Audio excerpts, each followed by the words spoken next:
शहराची खबरबात या बातमीपत्राचे प्रायोजक आहेत Mac care super speciality hospital Ahmednagar.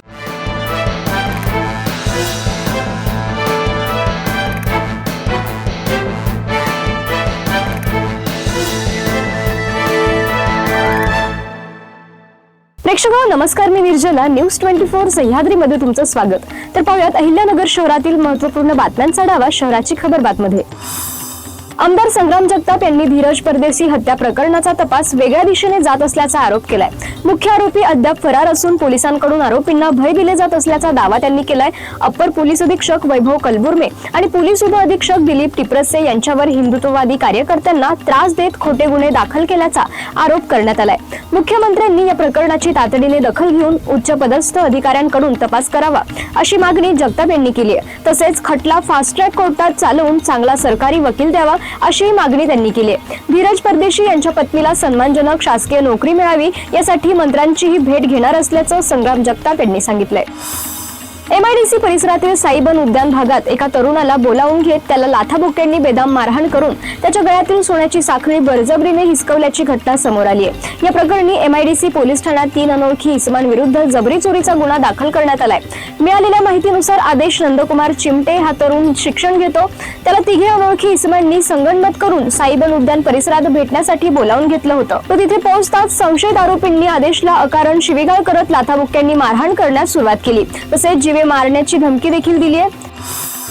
शहरातील भिंगार नाला परिसरात गावठी बनावटीच्या पिस्तुलीची बेकायदेशीर खरेदी विक्री करणाऱ्या दोघांना पोलिसांनी रंगे हात पकडले।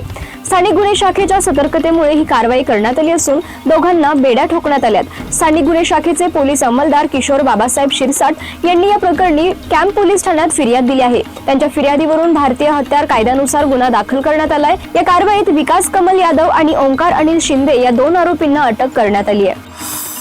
पोलीस अधीक्षक मुमक्का सुदर्शन यांच्या आदेशानुसार शहर वाहतूक शाखेचे पोलीस निरीक्षक महेश पाटील यांनी गुरुवारी शहरात काळ्या काचा लावणारी वाहने व फटाकडा सायलेन्सर लावणाऱ्या वाहनांवर धडाकेबाज कारवाई केली। पोलिसांनी MIDC चौकासह विविध काळ्या काचा लावणाऱ्या 56 वाहनांवर कारवाई केली आहे। सुमारे 152 जणांविरोधात गुन्हे दाखल केलेत। शहरातील DSP चौकात लावण्यात आलेल्या विशेष नाकाबंदी दरम्यान केंद्रीय मोटार वाहन कायद्याचे उल्लंघन करणाऱ्या तब्बल 152 वाहनांवर दंडात्मक कारवाई करण्यात आली आहे।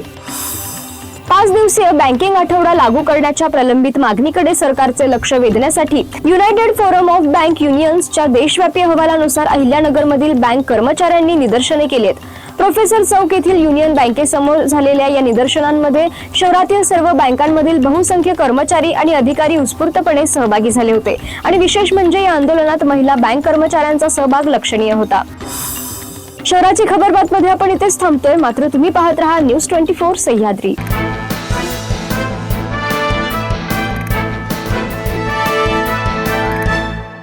शहराची खबरबात या बातमीपत्राचे प्रायोजक होते Mac care super speciality hospital Ahmednagar.